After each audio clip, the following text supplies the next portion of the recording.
নমস্কার বন্ধুরা, বাঙালি সেরা হিসেবে সবাইকে স্বাগত। শিম তো আপনারা অনেক রকমভাবে খেয়েছেন, তবে একেবারে সহজ পদ্ধতিতে একবার এইভাবে বানিয়ে দেখতে পারেন, খেতে কিন্তু অসাধারণ লাগবে। তো এর জন্য প্রথমে এখানে আমি প্রায় 200 গ্রাম পরিমাণে শিম নিয়ে নিয়েছি। আর শিমগুলোকে কিন্তু প্রথমে আমি পরিষ্কার করে ধুয়ে রেখেছি। তো শিমটা ধুয়ে নেওয়ার পর এইবারে এই শিমের দুদিকে যে সরু সুতোর মতো একটা অংশ থাকে, ছুরি দিয়ে এটাকে তুলে নিতে হবে, না তো কিন্তু খাওয়ার সময় অসুবিধা হবে।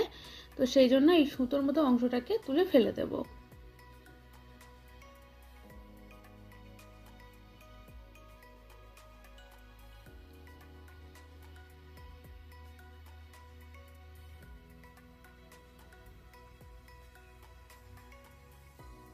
তো এইবারে শিমগুলোকে মাঝখান থেকে এখানে আমি অর্ধেক করে কেটে নিচ্ছি। আপনারা চাইলে 3 ভাগেও কেটে নিতে পারেন।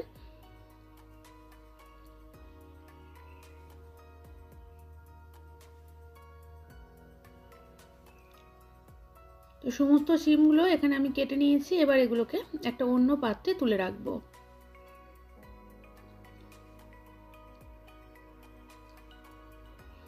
এবারে এখানে একটা মিডিয়াম সাইজের টমেটো নিয়েছি, টমেটোটাকে স্লাইস করে কেটে নেব।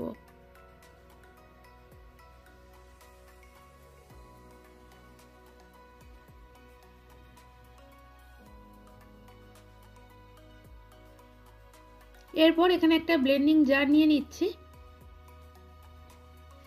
একটা মশলা পেস্ট তৈরি করতে হবে, তার জন্য এখানে আমি 1 টেবিল চামচ পরিমাণে কালো সর্ষে নিয়ে নিয়েছি। সর্ষেটাকে এই ব্লেন্ডিং জারের মধ্যে দিয়ে দিলাম, আর দিলাম 2টোর মতো কাঁচা লঙ্কা, আর দিলাম 5 থেকে 6 কোয়ার মতো রসুন। এরপর অল্প একটু জল দিয়ে একটা মশলার পেস্ট তৈরি করে নেব। আর হ্যাঁ, এখানে কিন্তু আমি রসুনটা ব্যবহার করেছি। তো আপনারা চাইলে রসুন না দিয়ে কিন্তু সম্পূর্ণ নিরামিষভাবেও তৈরি করতে পারেন। এইবারে এই শিমের মধ্যে কেটে রাখা টমেটো দিয়ে দিলাম অল্প একটু হলুদের গুঁড়ো, দিচ্ছি স্বাদ মতো লবণ, আর কালারের জন্য দিচ্ছি 1/2 চা চামচ পরিমাণে কাশ্মীরি লাল লঙ্কার গুঁড়ো।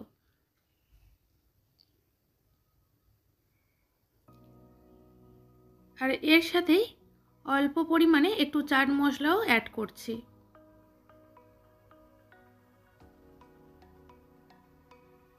আর চাট মশলাটা দিলে সুন্দর একটা ফ্লেভার হয়, আর খেতেও কিন্তু বেশ ভালো লাগে।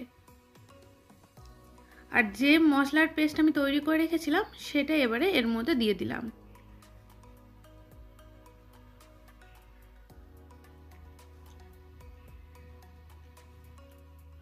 এইবারে সমস্ত কিছু একসাথে ভালো করে মিশিয়ে নেব। আর বন্ধুরা, এখানে আমি সর্ষের তেলটা ব্যবহার করলাম না, কারণ সর্ষের তেল দিয়ে যদি আমরা ভালো করে হাত দিয়ে মাখিয়ে নিই তাহলে কিন্তু হাতে অনেকটা তেল লেগে যায়। তো সেই জন্য এই সময় আমি এখানে সর্ষের তেলটা দিলাম না।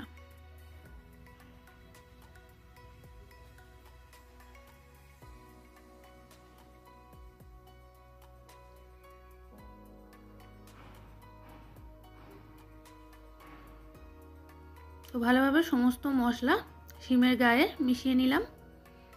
এইবারে গ্যাস অন করে একটা কড়াই বসিয়ে দিয়েছি, আর কড়াইয়ের মধ্যে এই শিমগুলোকে ঢেলে দিলাম। আর এই পাত্রে যে অল্প একটু মশলা লেগে আছে সেটা ধুয়ে সামান্য পরিমাণে একটু জল দিয়ে দেব।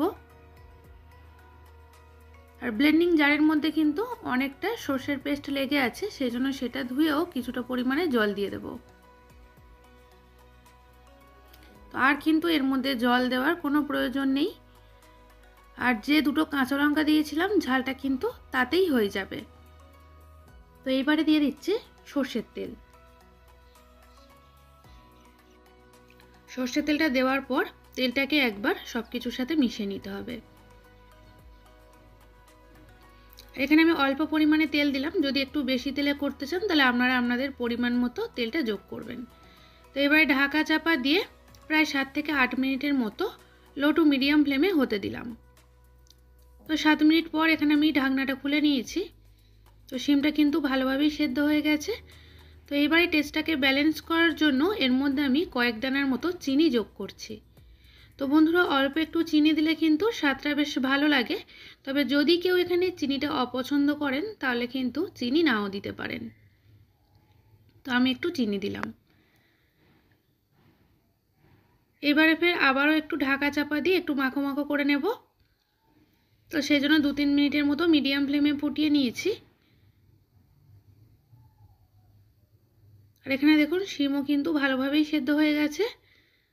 তো রেসিপিটা আমাদের এখানে একেবারে তৈরি। সব শেষে ওপর থেকে দিয়ে দিচ্ছি কাঁচা সর্ষের তেল। আর বন্ধুরা, এই কাঁচা সর্ষের তেল দিলে কিন্তু স্বাদটা আরও ভালো হয়। আর ওইদিকে দেখুন গ্যাসের ফ্লেমটাকেও কিন্তু বন্ধ করে দিলাম। তো এবারে গরম গরম এই শিমের রেসিপিটা পরিবেশন করে দিচ্ছি। আর বন্ধুরা, গরম গরম ভাতের সাথে কিন্তু প্রথম পাতে এই রেসিপিটা জাস্ট জমে যাবে। বাড়িতে একবার বানিয়ে দেখুন, একবার বানালে কিন্তু এটা বারবার বানাবেন।